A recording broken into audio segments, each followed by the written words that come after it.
life looks okay but feels off, this is where we talk about it all. Hi, friends, and welcome to This Shit Can't Be It, where we have real, unfiltered, raw conversations about rising through all the hard things and reclaiming your personal power. So, whether you're here to feel seen, to be heard, to be inspired, or even to find tools to help you along your own healing and growth journey, you're in the right place. I'm your host, Anna Oikel, and today we're diving in from shattered to sovereign and how grief, trauma, and love can rebuild your life. Today, my guest is Angelique Strain, and she is a truth teller, a fierce advocate for parents navigating the unimaginable. After losing two of her sons, one to overdose, one to suicide, Angelique was thrusted into grief so deep it cracked her wide open. But instead of breaking, she began to rise. And this is not therapy, as she puts it, it's a resurrection.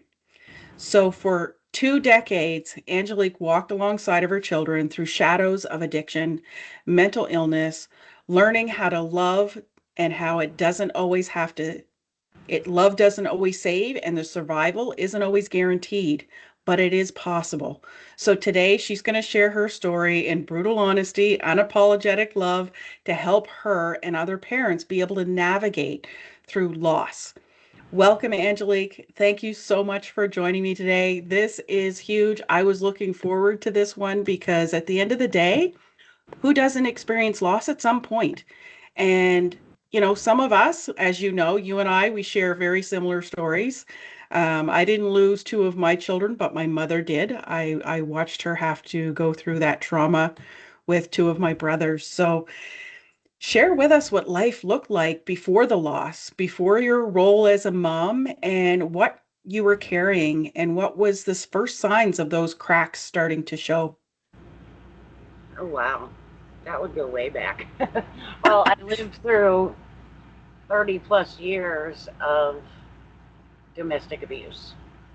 Um, Married 3 times, and cycling through those pattern relationships, until we actually see that we are in those patterns and cycles of abuse and victimhood and step up and say, no, I'm not going to do this anymore. We just continue to cycle through. And and as women, we want to fix people. And I thought that I could fix these men, or, and even as I started to see that there, it wasn't working, I still thought if I just loved them more, if I just do more or shrink more, because abuse shrinks you completely and Yeah. destroys all of your self-esteem, all of your confidence. And honestly, it wasn't until my children started being threatened did I walk away any time, any of the 3 marriages. And there were even relationships in between that were not healthy also, because I didn't see what I was in. I just knew that they were addicts or alcoholics or, narcissistic or whatever, but I didn't see that I was repeating the same patterns over Yeah. and over and over, and raising my children in that trauma. And it wasn't until I had been out of most of those relationships and realizing that I was seeing trauma is the gateway drug. So the addiction, the mental health issues, even the physical health issues are trauma response, because Absolutely. we haven't processed. And I didn't know how to process my own trauma, let alone how to teach my kids how to do it.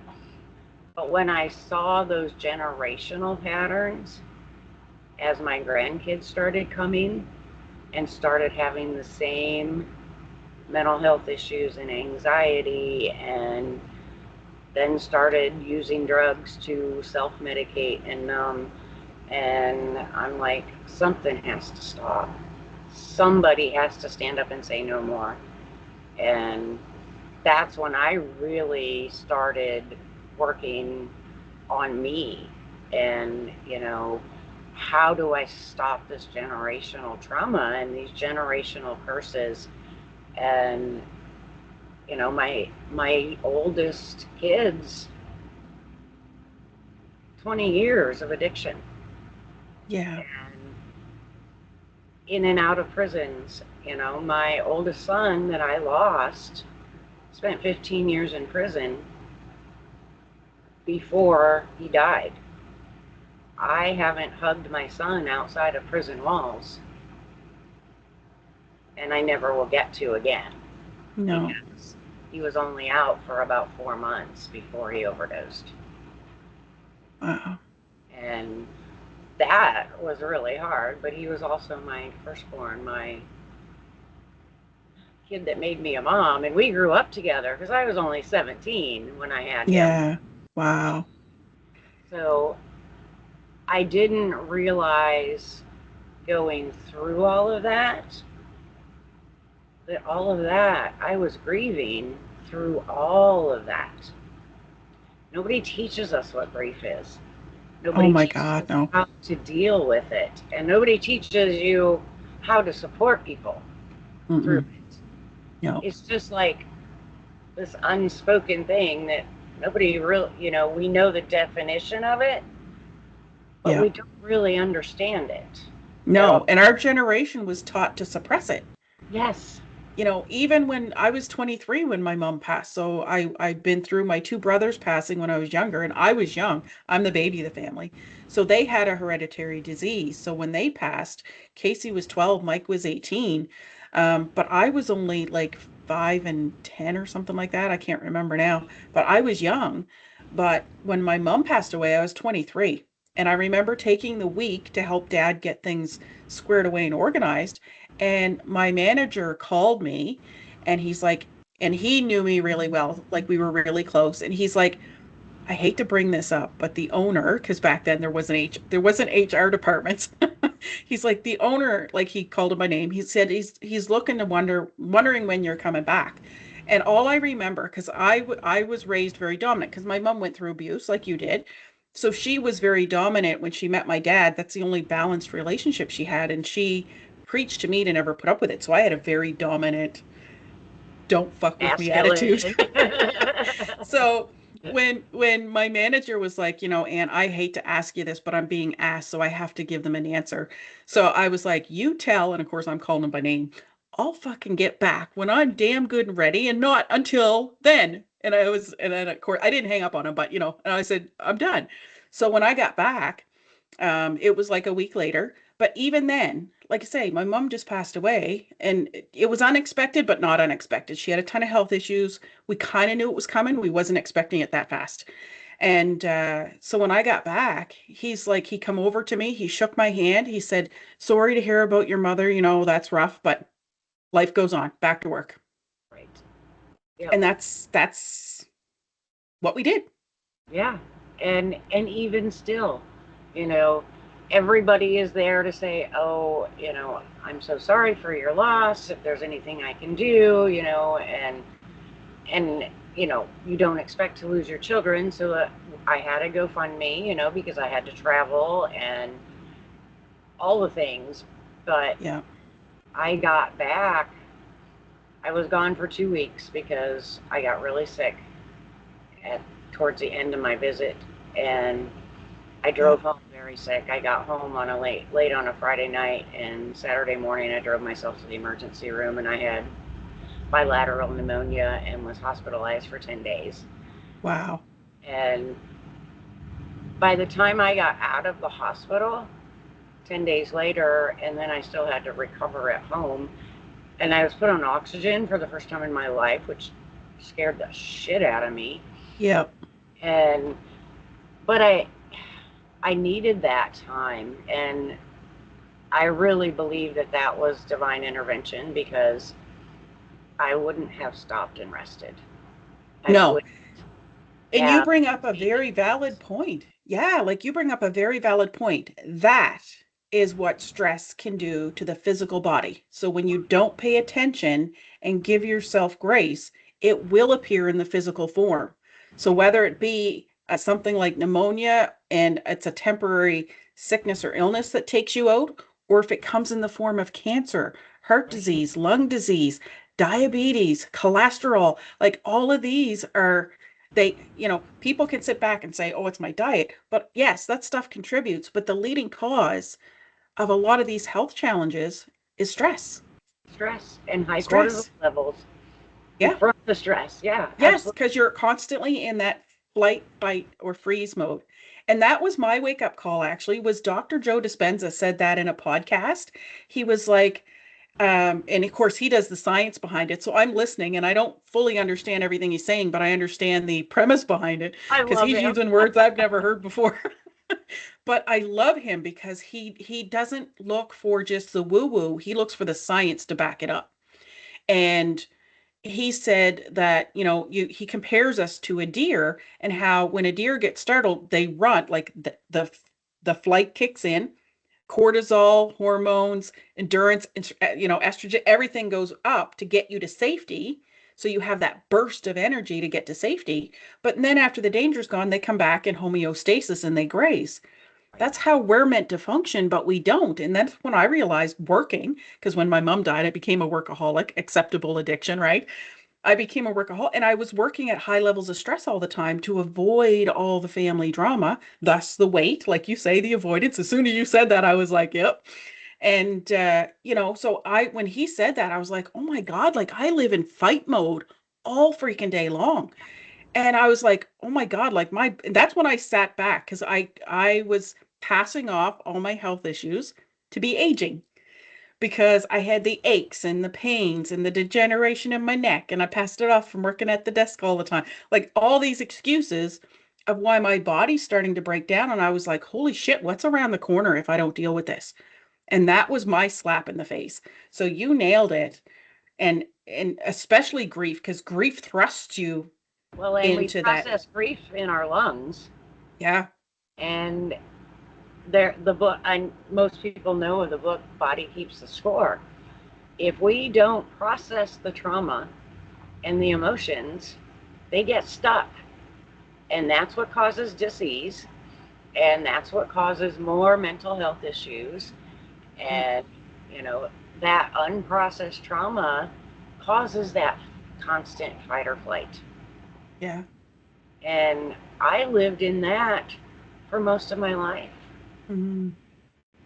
And it wasn't until losing my boys and leaning into that, I call it the portal of grief because that's what it's been, is a portal. Yeah. And losing a child forever changes you. Mhm. You cannot come out of it and be the same person. There's before and there's after. Yeah. And losing them so close together. So I lost my oldest son in October of 23. My younger son came to live with me in December because he was spiraling and he hadn't couldn't deal with the grief and he was having mental health issues and we didn't know, but he was almost 4 years alcohol sober, but he was doing cocaine and nobody knew. Oh, wow. And we thought the symptoms of cocaine use and bipolar disorder are exactly the same. Wow. So we thought he was having a breakdown and had him in mental hospital 3 times, which they keep them for like 2 days and give them drugs and a list of places to go afterwards and kick him out. Yeah. So he came to live with me. He wanted to come home. He wanted mama. And he had burned all of his bridges with his siblings and his friend. And his wife had filed for divorce because she wasn't safe Mhm. with him in that state.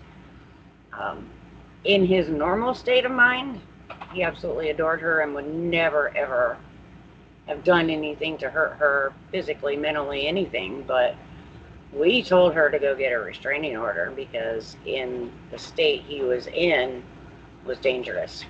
Unpredictable. Yeah. Yeah. So he came and lived with me for 6 months before he died. Wow.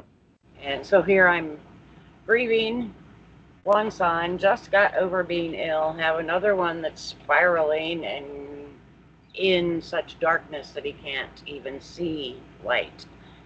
Um, it was a rough time, that Mm-hmm. 8 months in between, and but I'm so grateful for that time with him.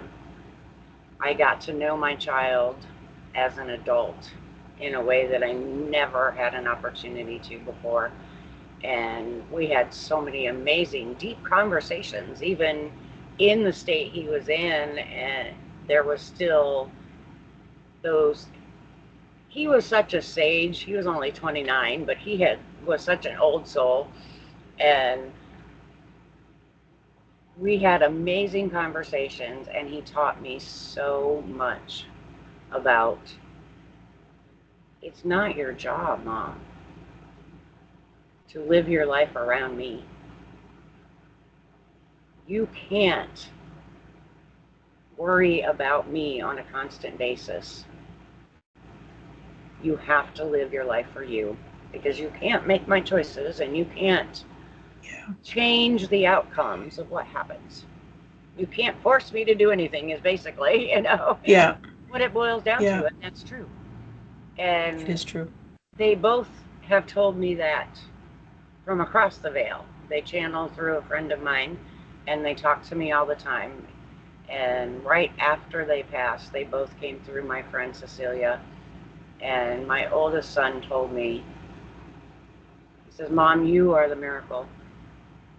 You kept us all alive through all the chaos, through all the bullshit.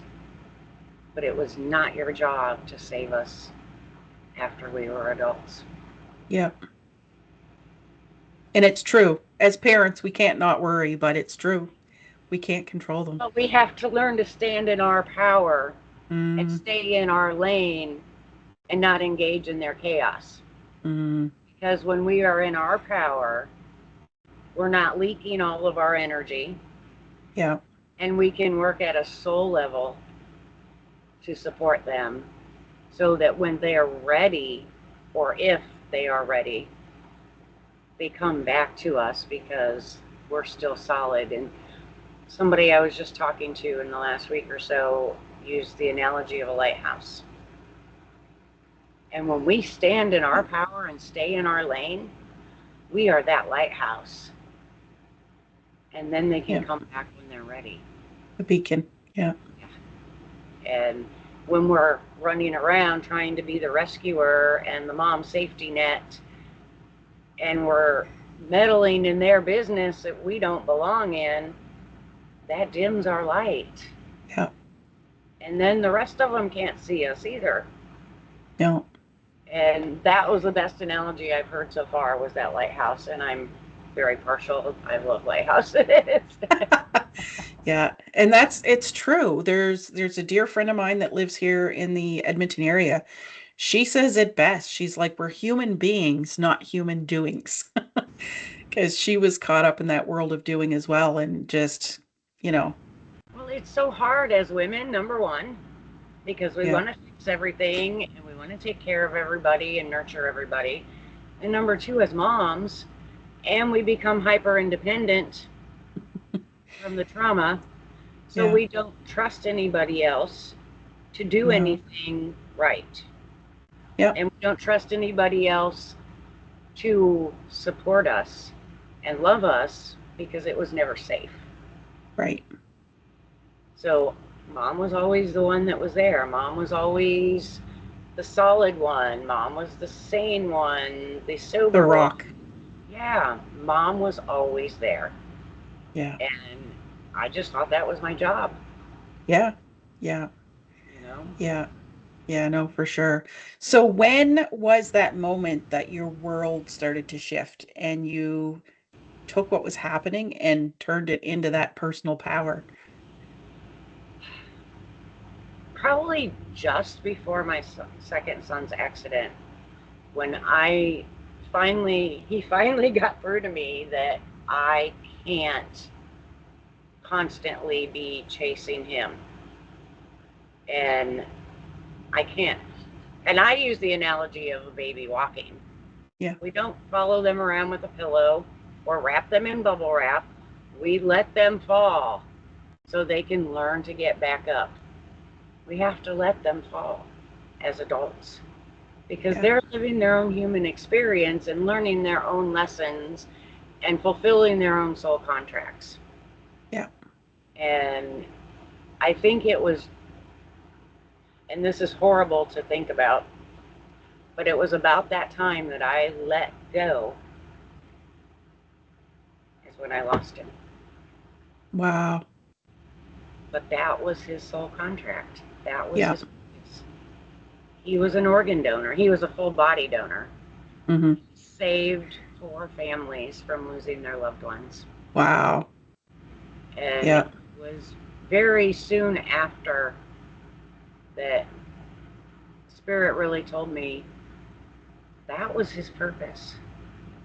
Yeah. But his timing for you as well to be able to teach you to break that bond right before. Well, and I had to crawl in my kid's hospital bed and tell him it was okay to go. Yeah. I crawled in and held him that whole first day because they had already told us it was irrecoverable brain damage. But Oh, he was wow. a donor and we couldn't get his vitals to stabilize, and he couldn't be a donor.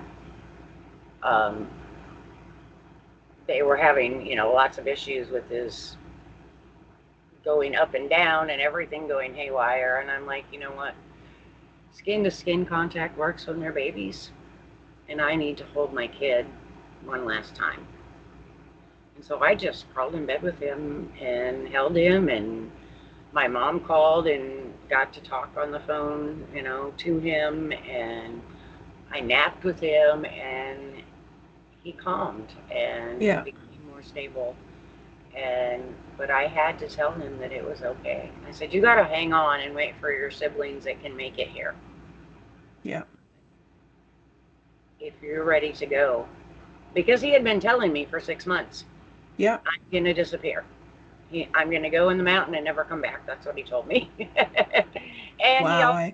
he told me, I don't want to die, but I don't want to live in this state either, Mm-hmm. because he just could not see past that darkness. I Yeah. would come home and find him at my table just bawling, sobbing, and he just could not find his way out of that. And it was very, I don't say ironic because I don't believe in ironic. It was very synchronistic. He was hit by a truck. Oh, wow. They called it suicide, but his blood alcohol was zero point 0.4, so there was no possible way that he made any kind of conscious choice to walk in front of traffic. But the only part of his body that was damaged was his head, where he had all of his mental health issues and all of his trauma lived. But the rest of his body that was ready to donate was untouched. Wow. It was so interesting. And we talked about it, and we spent 5 days in trauma intensive care. And it's like, it's so just a sign of what he was going through, Yeah. that it was only his brain that was damaged. Yeah. And the rest of him was in perfect condition. Yeah. Ready for someone else. Yep. And Wow. and we received one recipient letter just before the 12-month. They usually request that they don't reach out for a year because there could be rejection and complications. It was just before a year we got one letter from a lady that got 2 of his organs. And that was really hard, but so beautiful to Mm. her story and know that she gets to continue on with Mm, ones and have quality of life. yeah. And a piece of him still lives on within her. Yes. Yeah. So, with all the grief, the trauma, the addictions, like it's been a lot for you, obviously, more than most people can handle. So, God love you for being able to transition that into, a superpower, really. But what did that teach you about about love and the control and surrendering as a whole? Mostly it taught me that grief never goes away, number one. Grief is just part of life. Well, nobody teaches us about grief, and nobody teaches us how to process through it or with it. It's any perceived loss. So going through this massive grief in such a short period of time has led me back to process the grief through my whole life. The grief of losing my grandfather when I was like 12, the grief of losing my foster sister when I was 16, my dad in 2017, and realizing that I grieved my kids while they were still alive. I grieved the potential, when they got addicted to drugs and started having mental health issues.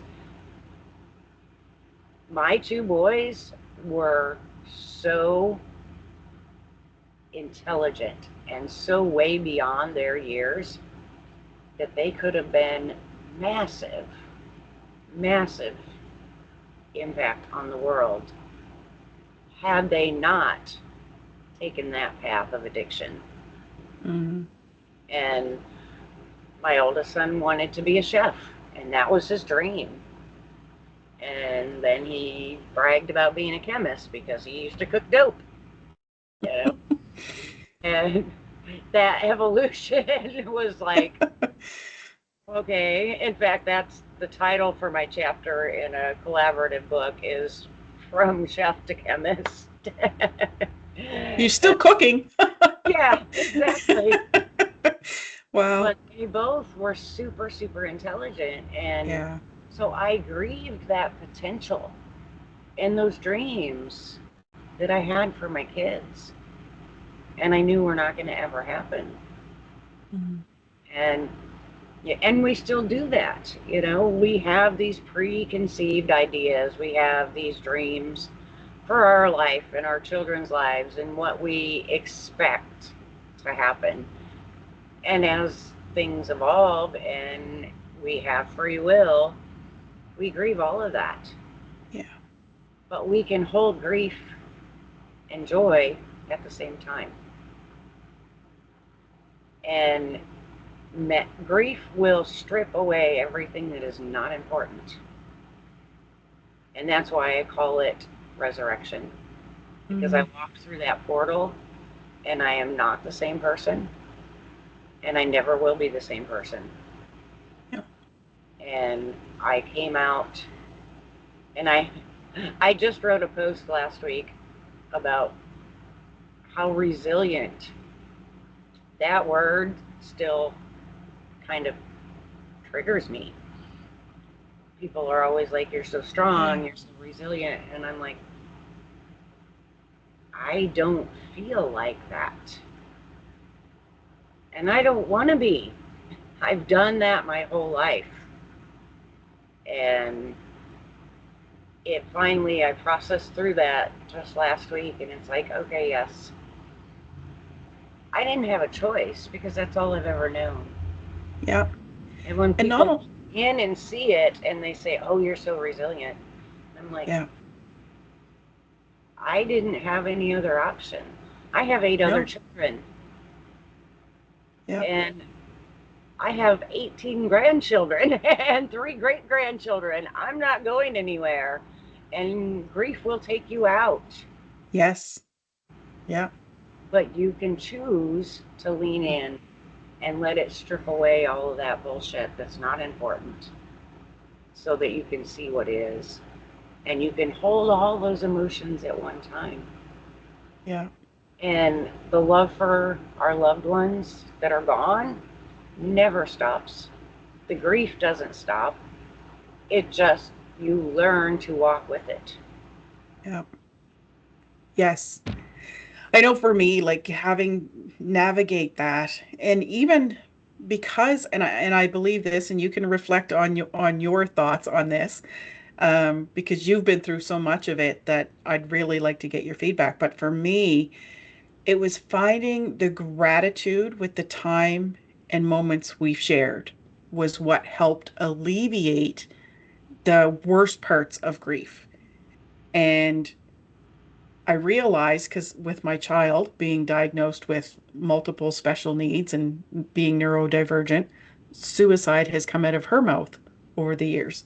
She's my only child. So going through what we went through with the boys, with my mom, and like you say, we're all going to leave this earth at some point. So we're all going to have to figure out how to navigate grief. It's part of life. You cannot avoid it.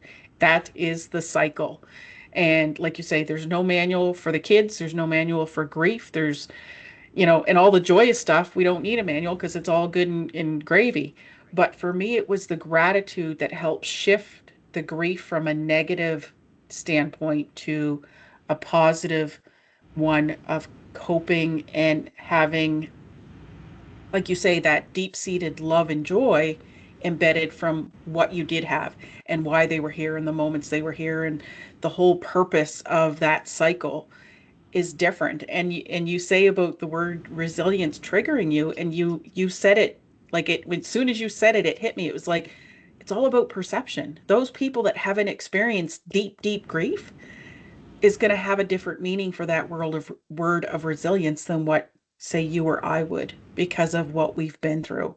And they've been through some grief themselves, but to the magnitude, especially that you have, you know, being so close together, like that is not an easy path. Like even my mom with the two boys, there was a gap of a couple of years between one and the other, and it was expected because Right. they had a genetic dysfunction within their system.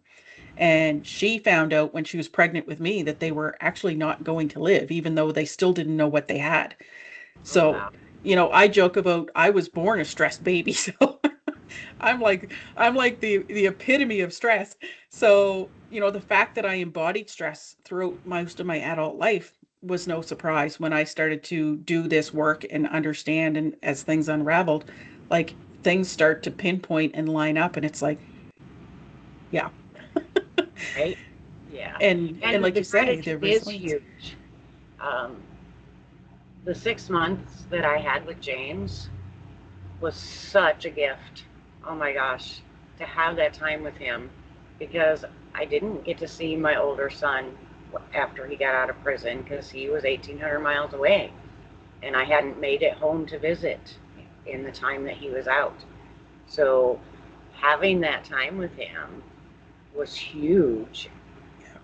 The fact that they talk to me on a regular basis and that they channel through friends of mine and they leave me signs and signals and Yeah.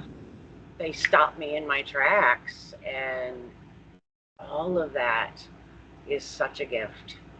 Yeah. And every time I experience that, I mean, I get used to them because they're always talking to me constantly and they're on each side of me. But I have to stop and remember that not everybody gets to experience that because they don't understand it. Right. And Yeah. we can all experience that. We just have to be open to it. And knowing that before I lost them, that I was a medium and I channel. And so typically, my circles have those gifts also. So it was Yeah. just a normal progression for me. But I'm in some groups that for parents that have lost children or just grief in general. And I realized that not everybody gets those gifts. Not Yeah. everybody experiences that.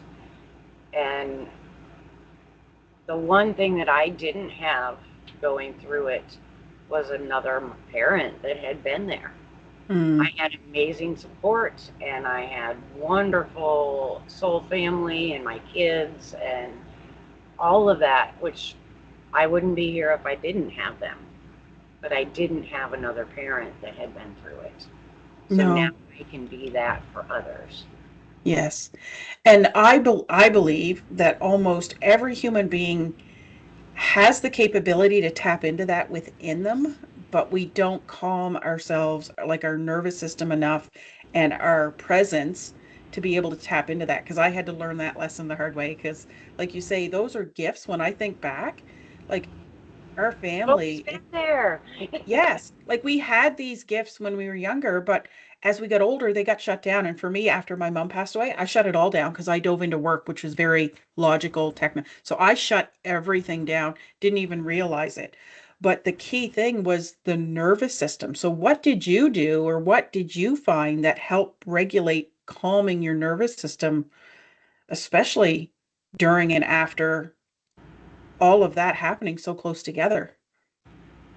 The energy work, very much so. And having that support of others that do energy work also, and having them holding that space for me and holding me. I had just put myself into a very intimate mastermind just a couple of months before my oldest died, having no idea what was coming. And we were together 2 years. We just recently ended. So those four women have been with me through all of this. And if it weren't for those four women, I believe I would not still be here. They were my rock, and they were my lighthouses. So I could reach out to them whenever I needed it. And we met twice a month, and and because we had been were together so long, we met in very raw, whatever state we were in, whatever we were experiencing in those moments, Mm, we brought that to the table and held yeah, each other through that. And we were practicing and deepening our spiritual gifts through all that too. yeah, So that was huge also. But I can't imagine not being able to see them or hear them. I don't, yeah, because that's all I've known. yeah. And it's not, like you said, that's always been there. My granddaughter used to talk to me too, and give me messages for her mama. And um, my dad's never spoke to me, like directly spoke to me, but he does show himself to me. Um, he still doesn't speak to me. It's just funny how it works, But we all have that ability. But there's so many programmed and conditioned beliefs and lots of religious constraints, Yeah. because I grew up in fundamentalist, holy roller, hell, you know, hell and fire and all of that. But as I learned about my spiritual gifts, I realized that Holy Spirit prayer language I got when I was a child is my light language. It's just a different terminology. Yeah. It's a different And form. Yeah. yeah, and I grew up in a church that did prophecies and speaking in tongues, and so it's not new, it's just a different name. Yeah. And we can hear and talk to them and be aware of. My dad leaves me feathers, and roadrunners cross my path when he's reminding me, hey, I'm still here, because that was our thing, was roadrunners ever since I was a little tiny girl. So he does speak, just not in that way. Yes. Yeah. And it's just those little things that then you can have that gratitude. And the more that you're Mm, grateful for that, and the more that you embody that gratitude and that joy of, thank you for showing me you're still here. Thank you for making me slow down yeah. and just be for a moment. then Yeah. you get more. You do. Yeah. Yeah. And that's the thing, like coming from a family, we didn't have the religious suppression. So that the gifts were never suppressed in us because of that type of boxing, but we didn't know what it was either. So it was never really nurtured. We openly discussed it. Like with my mom, when the boys passed away, like she could smell death. Like we, as a family, we used to joke about her smelling death because both boys, she was the only one, and my older brother could get a whiff of it, but mom was so strong she could barely stay in the hospital room for days before they passed. And the nurse, she dragged the nurses in and she's like, there's something rotten in this room, like you got to clean it up. And the nurses would walk in and say, Mona, we don't smell anything. Like we so, after the boys passed and everything settled, like we would talk about this stuff openly, but we didn't understand it. We, like mom and dad, didn't know what this stuff was. So it was never really nurtured. And I mean, even people that may like chime in and watch this episode might think you guys are flipping crazy. Crazy. But until you experience it and until you relax the nervous system and become in the present moment and start to experience it, it's hard to explain and put into words because you do have messages. Like I remember when I started to tap back into this and started my own healing journey, like I never heard tell of light language before. And the first lady that I heard speak it was from back in my home province, back in Nova Scotia. We did it on Zoom because COVID had hit. And yeah, she started doing light language. And to me, her light language is more like Yes. natives chanting. So I never thought anything of it. And then after she said, she's like, "Oh, Anne, I'm sorry." She said, "I forgot you were new. Usually I introduce people to light language, and I never realized that you might not know what it is and it might freak you out a little bit." And I was like, "Well, I just thought you were just part native because she does look like she's part native, like she's got Right. some." And so I said, "I just thought you were chanting native, doing native chants. I didn't know because I had no idea. Like I Right. was totally oblivious to it."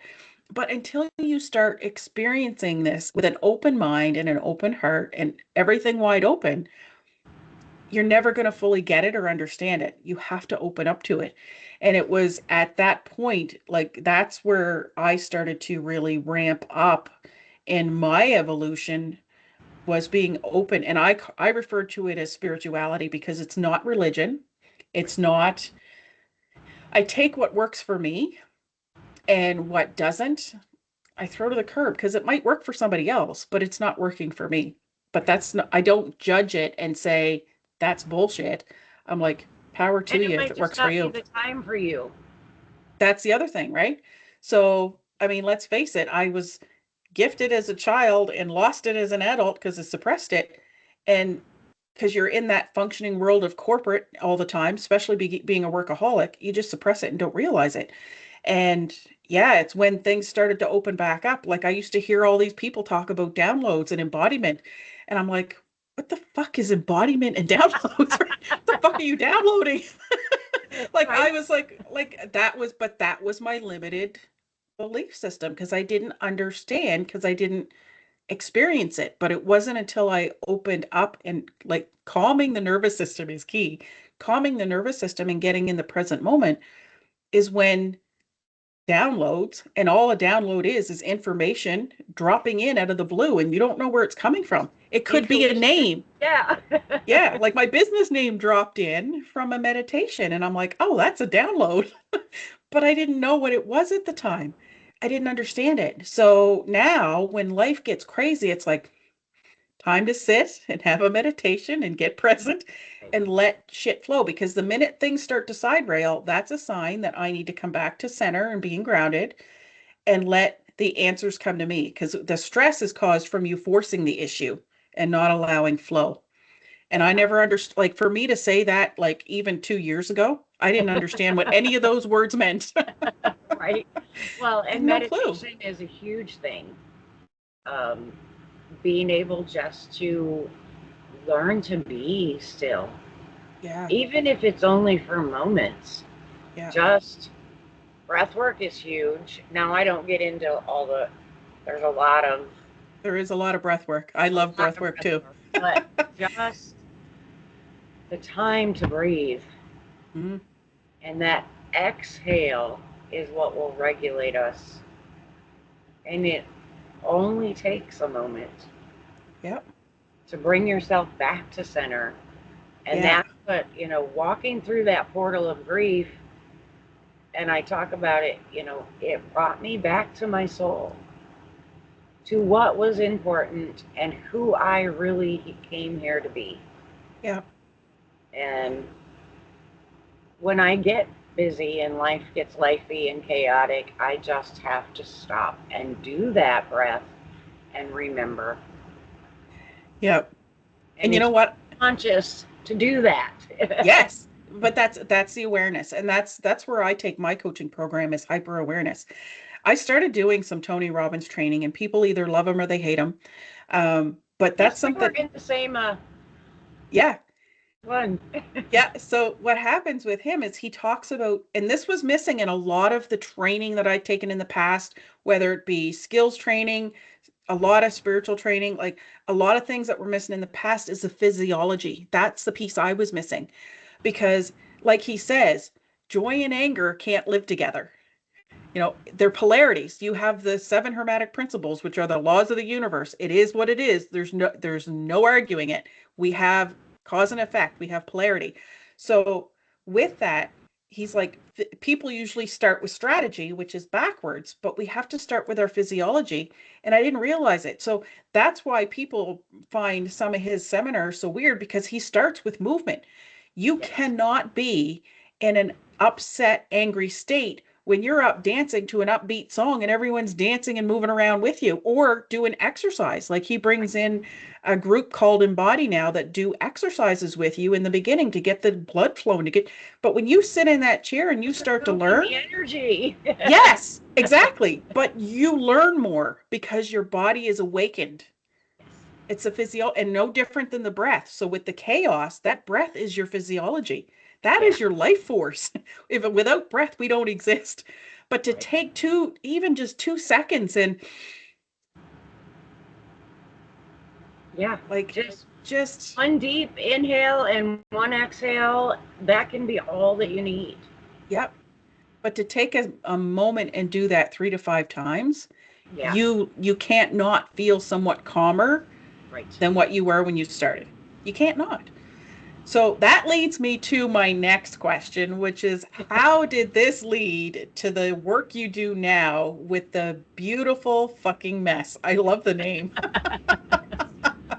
Oh, well, and there's several. So the beautiful fucking mess is I started doing monthly workshops and created a group so that we can stream it into there, and and it's a sacred, safe place where people can come, and it's just to give people that sacred space to share and to feel safe enough to talk about what are they feeling, Mm.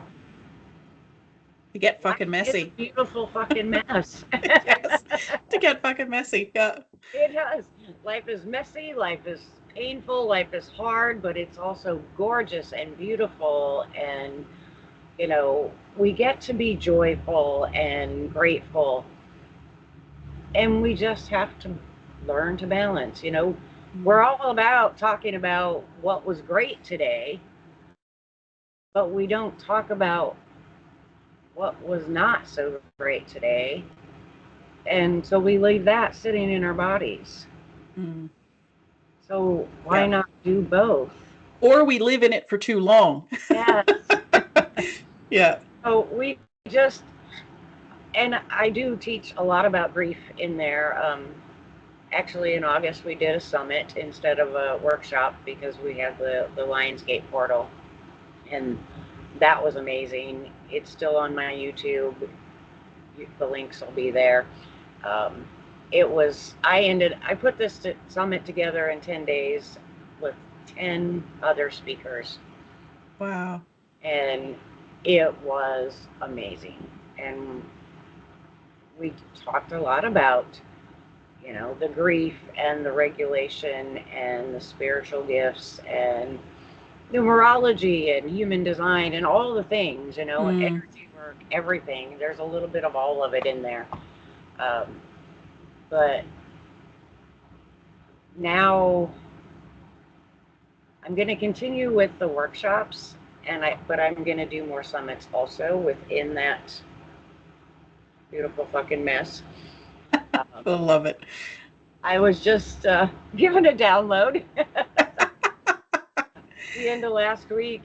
Um, I have I'm a publisher, but I haven't done anything with it for a while. And it's still on all my profiles and everything. And I'm like, you know, maybe it's time to start re-engaging that. And, Mm, because my superpower is bringing people together in sacred spaces to share their stories. And that's why I started it. And so the day after I had that thought, a friend of mine messaged me and said, "Can I introduce you to my friend? You're a publisher, right?" And I said, "Yeah." She said, "He has 2 books and an audio book that he wants to publish." Okay. that's awesome. Okay, we're So starting back up again. and since then, in the last 5 days, it's like, oh, so I guess now the next thing that came in was there's going to be collaborative book series, The Beautiful Fucking Mess. Nice. And so that's where it's headed. But there still Yeah. will be the monthly workshops, and just to let people come together in that sacred group and just talk. It's not like necessarily grief share. It's just like, what's going Yeah. on in your life, you Yeah. know, and have that safe space and support to talk about it. Yeah. And you get feedback from other people, and other people are going to hold you in that. Mm. Yes, have space. Yeah. So Yeah. that's what that is. Nice. So, if you had any advice to give any parents that are going through massive grief, whether it be from a loss of a loved one or even just a loss of a job, like sometimes Yeah, those types of losses can spiral us the same absolutely. as losing a person. So, what advice would you give someone that's dealing with that grief and loss right now? Lean in, lean in, and allow yourself to walk through that portal intentionally, because it will strip away everything that's not important and resurrect you at the end. But don't stay silent. Don't hide the skeletons in the closet. There's so much shame and guilt, especially with moms. Mm, Um, and I dealt with all of that, because it was my choice to raise my kids in all that trauma that caused all of this. So I had to deal with that shame and that guilt. And it's not our fault. And we're not broken, and neither were our kids or our loved no. ones. Don't wallow in that shame and that guilt, because we did the best that we could with the skills and the knowledge that we had at the time. Yeah. And as we learn and grow and evolve and expand, we learn more things and how to better deal with it. Yeah. Yeah. And, you know, grief can take you out It if you can. don't talk about it, if you don't talk about your loved ones. I've read some just heartbreaking stories in some of these groups where their kids have been gone for years and they won't talk about them. Yeah. If you Yeah. stop speaking about them, who's going to carry on their legacy? Yeah. Who's going to carry on those memories? But they hang on to that negative part of grief, which consumes them and depletes them as well. So, do you have online support groups as well so people can jump in and if they're not right where you are? Yes, the beautiful fucking mess is a Facebook group. It is Nice. private, but it's open. Um, it's just private so that not everybody can. see what's Yep. posted I because get it it. is Yep. sacred and Yep. safe. Um, Other than that, no, I don't. I'm mostly on Facebook. I do have my podcast that I live stream on YouTube, Facebook, and LinkedIn. So you can find that Nice. on all of them Yeah. except But the Facebook. Facebook group. Yeah. Okay. um, Yeah. No, because I know you had mentioned that support was a big piece of your yeah, system, so to speak. And yeah, I and that's know, how that Facebook group came about. yeah, so and that's good because then they can connect with more than just you as well. Right. Like people are supporting people because That's that's huge. Because that's one thing I didn't have when my mom passed away. And you're right, that would have made a world of difference. So having support systems, especially in the time of grief, is huge. And that's not always your spouse or your children.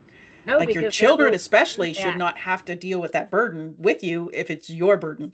Yes. So yeah, Well, yeah, yeah, they're going through their own grief now. My kids, because we are so close, we were there to support each other also. But yes. I But you're all told my grieving together in your situation. yeah, and I Yeah, told my oldest daughter, I said, I don't understand from you guys' aspect because right. my younger kids lost three siblings in less than a year or in less than 2 years because they lost a stepsister, then my oldest son, and then my so they went through three sibling losses very close together. I said, I know that it's different for you guys, but she's like, but mom, you lost your foster sister, who was your best friend at a teenage level. I was 16 when she died. Yeah. I'm like, oh, you're right. And that's when it took me back. Mm, And I had to go back and process the grief and realize that, oh, yeah, I had no idea. I never cried for my mm-hmm. foster sister because I Yep. didn't know how to Yep. process it. No. And that was like And me. Same boat. Like my two brothers have passed away. Like nobody said to us, you can't cry and grieve, but that's kind of what we took on just from actions and things that were happening around us. That was something we took on. And it wasn't until I hired my coach to help me with my program. She's an Akashic Records business coach. And of course, this is all new to me. But clearly it was a path I needed to go on.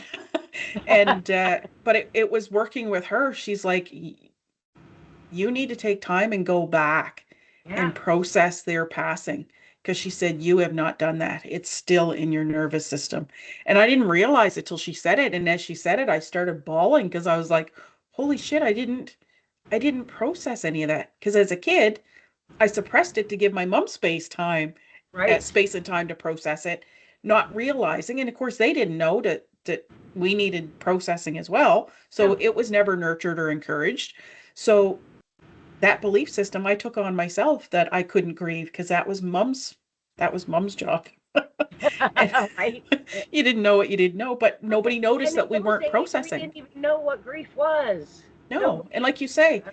everybody shows up and once the funeral's over, they're all back living their lives and you're Yep. still left to process.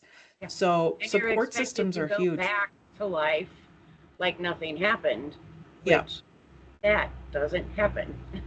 No, her death affected me for 8 years because I didn't know what I didn't know.